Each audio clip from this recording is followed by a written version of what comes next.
Hello hello hello ఇది విజయనగరంలో మా పూజ గది. ఎంత బాగుంది కదా. అత్తయ్య గారు వాళ్ళు స్పెషల్గా ఇలాగ చేయించుకున్నారు. దేవుడి పటాలు ఎక్కువ పెట్టకుండా వాల్ మీదనే ఏ దేవుడివి కావాలో అన్ని ఇలాగా చేయించుకున్నారు. పెళ్ళయ్యాక మాకు మంగళగౌరి నోములు ఉంటాయని చెప్పాను కదా.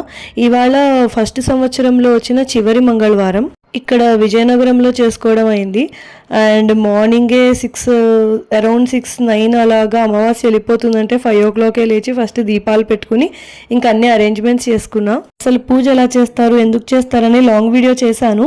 దానికి వాయిస్ ఓవర్ ఇచ్చి ఇంకా నేను అది పోస్ట్ చేస్తాను త్వరలోనే, అది కూడా చూడండి. పెళ్ళయ్యాక నాతో పాటు మా మేనత్తలు వచ్చారు నాకు తోడుగా. వాళ్ళు ఈ పూజ గది చూసి చాలా బాగుంది అనుకున్నారు. ఐదవే విజయనగరంలో చాలా వేడెక్కువ.